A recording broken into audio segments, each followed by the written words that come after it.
रविवार को बलदेव विकास खंड के गांव खरेरा घाट पर मनरेगा योजना से बनने वाली लगभग 1000 आवारा गौवंश की क्षमता वाली गौशाला का शिलान्यास ब्लॉक प्रमुख बलदेव राजपाल भंगर के साथ खंड विकास अधिकारी श्वेतांग पांडे ने किया। विकास खंड में आवारा गौवंश की संख्या को देखते हुए बनाई जाने वाली इस गौशाला में लगभग 800 से 1000 गौवंश को रखा जाएगा और जो मनरेगा के तहत निर्मित की जाएगी, जिसकी लागत लगभग 14 लाख रुपए है। इसके बनने के बाद बलदेव विकास खंड में लगभग ज्यादातर गौवंश को इसी में रखा जाएगा। इस गौशाला का निर्माण बलदेव विकास खंड के जिलाधिकारी श्वेतांग पांडे की देखरेख में कराया जाएगा। के द्वारा बनवाई जा रही है, इसमें कितनी लागत आएगी और कैसे कब तक बनेगी? ये लगभग 1 महीने का है पूरा शेड्यूल। 1 महीने में इसकी आप देख रहे होंगे नींव खुद रही है, नींव खुदना शुरू हो गई है और 1 महीने का हमारा समय है कि हम इसको सर्दी शुरू होने से पहले, जब एक अच्छी सर्दी जब शुरू होती है तब तक इसको हम यहाँ पर गौओं को शिफ्ट कर सकें।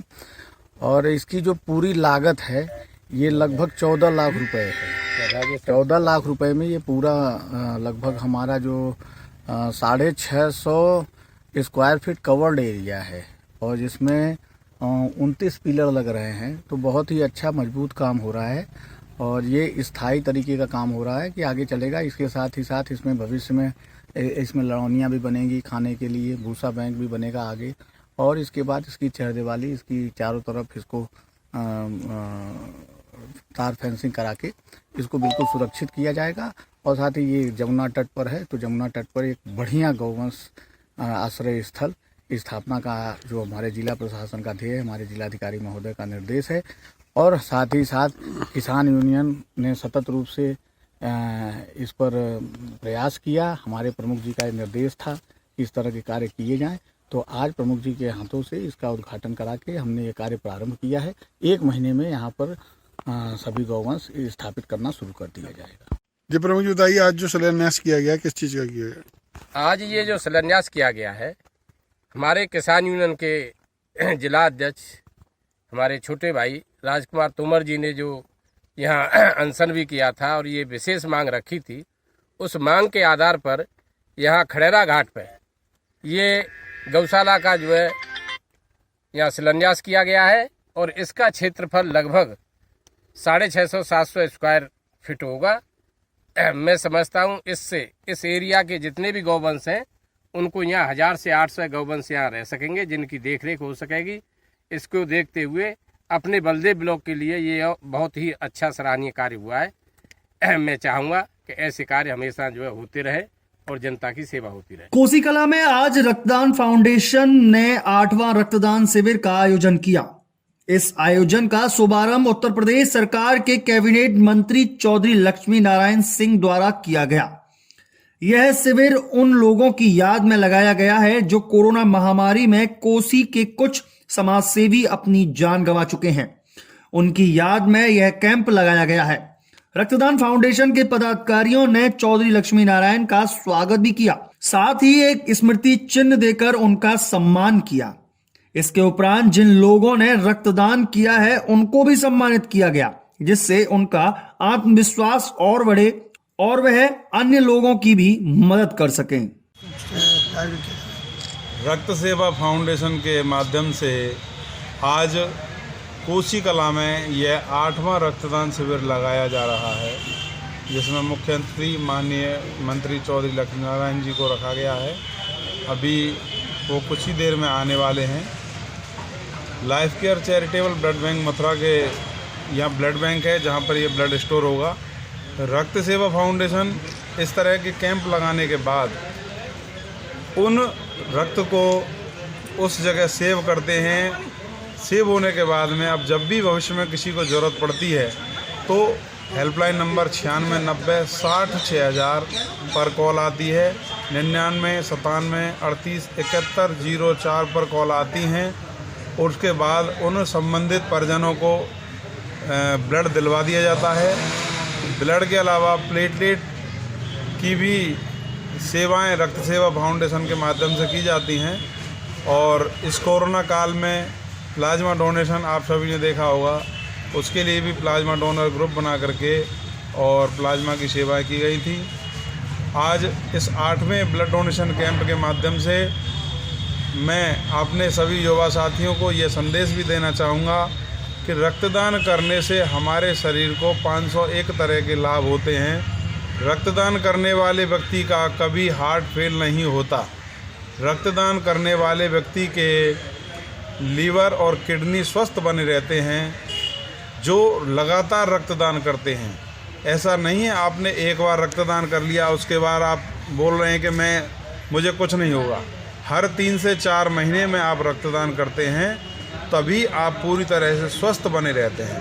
पुराने ज़माने में हम लोग खाते बहुत थोड़ा थे, करते बहुत ज़्यादा थे, तो हमारे शरीर में एक्स्ट्रा कैलोरी, एक्स्ट्रा कोलेस्ट्रॉल होता ही नहीं था। लेकिन आज की दिनों में हम इतना खाते हैं जो हमारा शरीर उसे एब्जॉर्ब नहीं कर पाता है। वही एक्स्ट्रा कोलेस्ट्रॉल, एक्स्ट्रा कैलोरी हमारे शरीर जो कि अमृत है वो हमारे शरीर के लिए अधिक मात्रा होने के कारण नुकसानदेह हो जाती है। अब तक कितने डोनर आ चुके हैं? यहाँ पर लगभग 40 के लगभग संख्या हो चुकी है और अभी रक्तदान क्रम जारी है। देश के प्रधानमंत्री नरेंद्र मोदी के द्वारा चलाए जा रहे भ्रष्टाचार मुक्त अभियान को लेकर अलीगढ़ मुस्लिम विश्वविद्यालय भी पूरी तरीके से तैयार नजर आ रहा है। यही कारण है आज एएमयू के पीआरओ सहित अन्य पदाधिकारियों ने देश के प्रधानमंत्री की भ्रष्टाचार मुक्त भारत मुहिम का स्वागत किया और शपथ लेकर देश से भ्रष्टाचार खत्म करने की अपील की। वहीं एएमयू के पीआरओ उमर पीरजादा ने जानकारी देते हुए बताया कि एक नया भारत के निर्माण के लिए देश से भ्रष्टाचार खत्म होना जरूरी है, क्योंकि जब तक देश से भ्रष्टाचार खत्म नहीं होगा तब तक देश आगे नहीं बढ़ सकता है। इसीलिए सभी अधिकारियों व सभी देशवासियों से भ्रष्टाचार खत्म करने की अपील की गई है। डीग में शुद्ध खाद्य पदार्थों को लेकर एक अभियान चलाया जा रहा है, जिसके अंतर्गत रविवार को खाद्य सुरक्षा एवं प्रशासन की संयुक्त टीम ने डीग कस्बे में 4 दुकानदारों से घी, क्रीम और मिठाई के नमूने लिए। खाद्य सुरक्षा विभाग की इस कार्रवाई से मिलावटखोरों में हड़कंप मच गया और कई दुकानदार अपनी दुकान बंद कर वहां से नदारद नजर आए। राज्य सरकार ने पूरे राज्य भर में दीपावली के त्यौहार पर मिठाइयों एवं अन्य खाद्य पदार्थों की खपत को देखते हुए और उनमें मिलावट की आशंका पर एक शुद्ध के लिए युद्ध विशेष अभियान चलाया हुआ है। इसी के तहत आज डीग कस्बे में श्रीमान एसडीएम साहब के निर्देशन में नायब तहसीलदार साहब के साथ और श्री ईओ रामस्वरूप जी के साथ विभिन्न डेयरियों पर एवं मिठाई की दुकानों पर छापामार कार्रवाई की जा रही है। इसी के तहत आज मन्ना डेयरी पुरानी चुंगी से घी का नमूना लिया गया, अग्रवाल डेयरी दारूकुट्टा मोहल्ला से घी का नमूना लिया गया, संजय डेयरी दारूकुट्टा मोहल्ला से क्रीम का नमूना लिया गया एवं राधिका स्वीट्स। जहां एक और देश भर में देश के प्रधानमंत्री नरेंद्र मोदी के द्वारा भ्रष्टाचार मुक्त अभियान का सपना देखा जा रहा है, जिससे एक नए भारत का निर्माण हो सके और भारत से भ्रष्टाचार जैसी बीमारी को दूर भगाया जा सके। लेकिन कुछ कर्मचारियों की वजह से देश के प्रधानमंत्री के सपने को पलीता लगाने का काम कर रहे हैं। दरअसल पूरा मामला अलीगढ़ की तहसील इगलास के कस्बे में स्थित CHC इगलास स्वास्थ्य केंद्र का है। यह स्वास्थ्य केंद्र हमेशा से रिश्वत लेने के मामले में अव्वल रहा है। ऐसा नहीं है कि यहाँ कर्मचारियों की शिकायत अधिकारियों से ना की गई हो। बहुत बार इस स्वास्थ्य केंद्र के अधीक्षक के द्वारा इसकी लिखित शिकायत CMO सहित अन्य अधिकारियों से की गई है, लेकिन रिश्वत लेने वाले कर्मचारियों के खिलाफ कार्रवाई न होने से कर्मचारियों के मनोबल और बढ़े हुए हैं। अगर बात स्टाफ नर्स की जाए तो स्टाफ नर्स ने तो एक नया ही धंधा बना रखा है।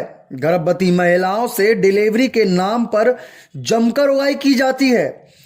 डिलीवरी के लिए आए एक साथ ईमानदार ने जानकारी देते हुए बताया कि 400 से 600 रुपए तक वसूले जाते हैं।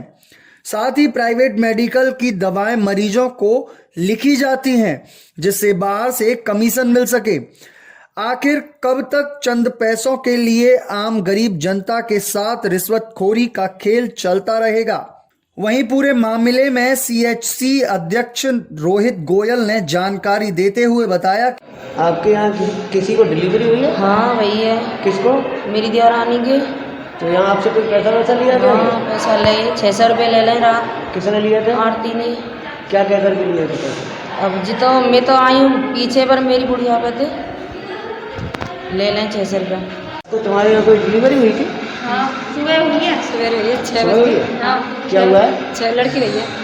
तो यहाँ किसी ने आपसे कोई पैसा वैसा तो नहीं लिया? हाँ ले। किसने लिए थे? वो रात का नर्सरी कितने पैसे लिए थे? 450 से गए, हमने 500 मांग रही है। तो आपने ये नहीं कहा कि ये सरकारी हॉस्पिटल है, यहाँ पैसे क्यों मांग रही है? हमें तो पता ना, हम तो लाए थे कम दे दिया। नर्स का नाम मालूम? ना हमें पता नर्स नाम खाऊंगी तो ये कह रही थी कि दक्षिणा दो। क्या नाम है आपका? सर्वेश। मरीज का क्या नाम है जिसके बच्चा हुआ है? मुझको नाम है सर्वेश प्रवेश। आप कहाँ से हैं? गदाखेड़ा से। सर ये आरती मैडम जो है, इनकी शिकायत मिल रही है कि ये लोगों से पैसा ले रही हैं, आप इस पर क्या कहना चाहिए? देखिए, आरती हमारे यहाँ स्टाफ नर्स हैं और उनकी आदत है हमेशा बदतमीज़ी करने की। वो पहले भी बदतमीज़ी करती हैं और पैसे लेने के लिए उनको काफ़ी बार टोका भी गया है, पर वो मानती नहीं है और स्टाफ नर्स भी नहीं मानती है। मैं सबको समय समय पर लेटर देता रहता हूँ शासन की मंशा के अनुरूप कि किसी से भी पैसा नहीं लेना है, डिलीवरी सब फ्री है, किसी से बदतमीज़ी नहीं करनी है, लेकिन ये लोग नहीं मानते हैं। इनकी शिकायत पूर्व में भी हो चुकी है, जिसकी मेरे पास लिखित में शिकायत है और वीडियो भी है पेशेंट का, और जो मैंने सीएमओ साहब को भी भिजवाया था, पर इनके ऊपर कोई कार्रवाई नहीं होती है। शायद इसीलिए इनके हौसले बुलंद हैं। सर मैं ये जानकारी चाहता हूँ, क्या बाहर से दवा लिखना अलाउ है? नहीं, बाहर से कोई दवा लिखना अलाउ नहीं है। यहाँ पर सारी दवाएं मौजूद हैं, शासन सारी दवाएं उपलब्ध कराता है। तो फिर ये आरती मैडम बाहर से दवा क्यों लिखती हैं सर, क्या आप बताएंगे? ये इनकी पर्सनल कुछ सेटिंग होगी जहाँ तक, क्योंकि हमारे यहाँ से तो कोई दवा बाहर से लिखी नहीं जाती। सर ये पत्रकारों से भी इस बात को कहती हैं कि आप जैसे यहाँ बहुत घूमते हैं, इसके बारे में आप क्या कहना चाहेंगे? देखिए, इसके बारे में तो मैं यही कह सकता हूँ कि इनको हौसला मिला है इस बात से कि इनके खिलाफ कोई कार्रवाई नहीं हो रही है, जो पूर्व में कई बार सीएमओ साहब को और डीएम साहब को पत्र दिए जा चुके हैं, पर इन पर कोई कार्रवाई नहीं होती, तो इनका हौसला बुलंद है। ठीक है सर।